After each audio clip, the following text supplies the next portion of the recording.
Kawan-kawanku, selamat berjumpa. Sudah kangen, sudah rindu. Kali ini, hari ini, ayo kita ngobrol lagi. Izinkan saya menyapa dengan segala cinta. Assalamualaikum warahmatullahi wabarakatuh. Bapak, Ibu, sesemuanya, anak-anak mama. Cuaca masih mendung dan terus-menerus hujan turun. Curah hujannya belakangan ini makin tinggi ya. Jadi izinkan saya juga untuk mengingatkan semuanya hati-hati bahaya banjir. Dipastikan kita semua ready atau siap untuk menghadapinya. Awas, matikan listrik kalau mau pergi kemana-mana, cabut semuanya ya. Tutup tuh steker apa namanya colokan listriknya dari anak-anak, jangan sampai tersentuh karena begitu ada hujan nanti masuk air. Nauzubillah min dzalik, jangan sampai ada apa-apa. Ya, udah gitu siapkan kebutuhan kita yang top urgent, surat-surat berharga semuanya. Awas loh, banjir bahaya ya. Oke, sekarang kita nggak ngomongin banjir, tapi kita mau ngomongin soal riwehnya hidup. Riwehnya hidup adalah dimana kita selalu ngerasa bahwa kita itu hidup penuh dengan banyak sekali masalah, ya kan. Pikiran nih rasanya kok kayaknya kok mampet aja gitu. Ya nggak sih, penuh gitu rasanya, setiap hari ada aja masalahnya. Oke, Mama Ira mau share ya. Ada 5 cara terbaik loh menikmati hidup walaupun kita sendiri lagi banyak masalah, lagi banyak pikiran. Ada caranya menikmati hidup. Yang pertama, pahami bahwa pikiran itu hanya sementara. Misalnya gini, kita ini kan lagi banyak pikiran ya. Wah, kayaknya mumet banget. Inilah, itulah, ini belum kelar, satu udah masuk, ini belum, begitu ya terus. Pahami dulu dalam pikiran kita ya, mindset kita bahwa ini semua akan sementara. Pasti ada solusinya dan pasti akan baik-baik saja. Jadi kita coba untuk tenang dan pahami betul bahwa pikiran itu hanya sementara. Ya, jangan emosi jiwa terus-menerus gitu. Ya kan? Coba kita tetap bisa menikmati hidup ya. Cara terbaik menikmati hidup itu walaupun banyak pikiran, ada caranya seperti itu tadi. Pahami pikiran. 2, luangkan waktu untuk sendiri. Oke, kadang-kadang kalau kita lagi mumet, lagi nyelibet kepala kita ya, ngomong sama siapa aja bawaannya pengen makan orang. Ya nggak sih? Ya udah kalau gitu, kalau memang kita tuh lagi rasanya mumet, nggak karu-karuan, pikiran kita lagi carut marut, ini itu apa, pokoknya semuanya emosi kita lagi nggak stabil. Oke, kita melarikan diri sementara waktu. Ya, tenangkan hati ya. Coba untuk meluangkan waktu sendiri. Kalau saya larinya adalah ke marathon movie, atau saya bawa motor, atau saya kemana aja gitu, keliling ke pasar, ke supermarket, kemana gitu. Ya, untuk rilis stres aja sedikit gitu. Gak usah harus yang kita paksain, nggak juga. Kalau memang bisa kontrol semuanya nggak apa-apa, tapi kalau kita luangkan waktu sedikit dengan self care kita self love kita, insya Allah pikiran itu akan sedikit banyak mereda dan kita mulai bisa lebih fokus ya. Oke. Berlatih mindfulness, oke, atau meditasi. Mindfulness, kesadaran. Oke. Kalau kita tidak bisa mengontrol emosi kita dengan baik, segala situasi kondisi itu pasti juga akan ikut terpengaruh. Ya. Kalau kita selalu bawaannya emosi, marah-marah, banyak tuntutan di luar kemampuan kita, itu kan ada hal yang kita pushy ya. Nah, situasi kondisi itu akan juga mengikuti hal yang kita rasakan gitu ya. Jadi betul-betul bisa melatih bagaimana cara kita, kesadaran kita untuk berpikir dengan baik gitu ya. Oke, alihkan kekhawatiran atau perasaan berlebih itu dengan mengontrol emosi kita ya, emosi dalam segala situasi.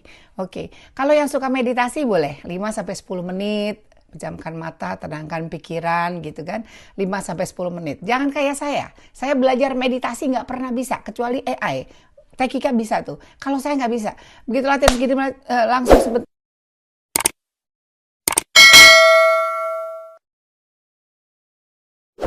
Jangan kayak saya belajar meditasi nggak pernah bisa, kecuali AI. Tekika bisa tuh, kalau saya nggak bisa.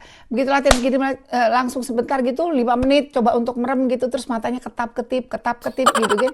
Itu namanya monkey mind kalau katanya sahabat saya Pema Lundup. Itu monkey mind, jadi kemana-mana itu kepalanya isinya, ya kan? Karena terlalu banyak pikirannya. Oke, coba kita latihan meditasi, mungkin bisa lebih fokus, release stress, is all about mindfulness gitu ya. Oke, saya akan coba belajar meditasi. Jangan diketawain.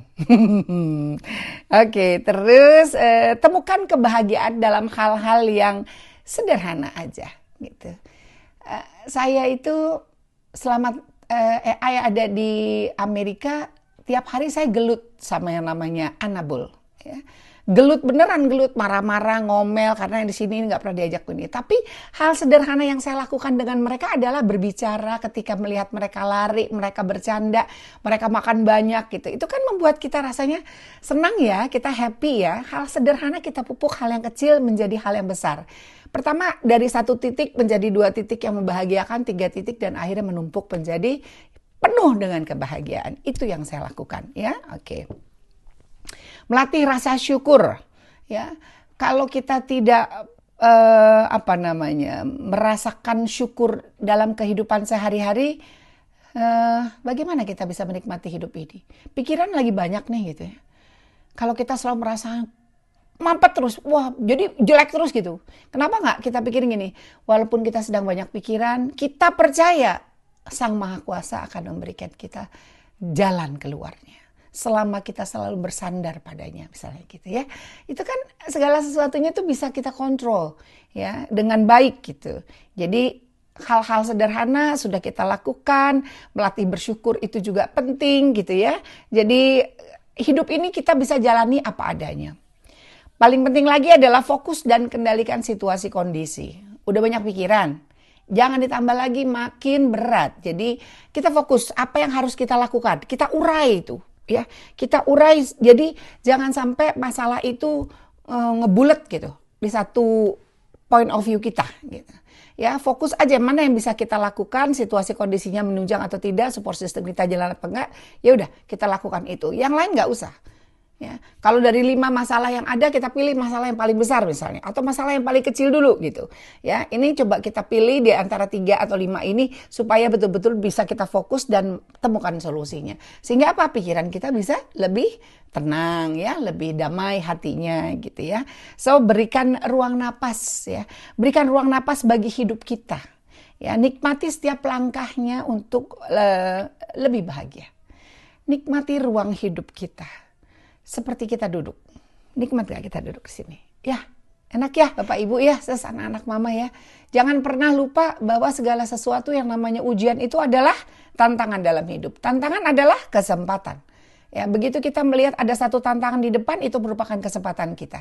Jadi jangan pernah lupa bahwa apapun yang kita pikirkan, seberat apapun masalah yang ada dalam hati kita, kita perlu tetap bisa menikmati hidup. Oke, PR kan? Mari kita sama-sama lakukan, mari kita sama-sama jalankan gitu, saling mengingatkan satu dengan yang lain. Mudah-mudahan apa yang kita rasakan hari ini setelah kita ngobrol, pikiran kita menjadi lebih cerah. Mudah-mudahan apa yang saya sampaikan bisa bermanfaat untuk semuanya. Ya, jangan lupa subscribe, like, comment, and share. Irama Yusofaril, because this is real. Wassalamualaikum warahmatullahi wabarakatuh.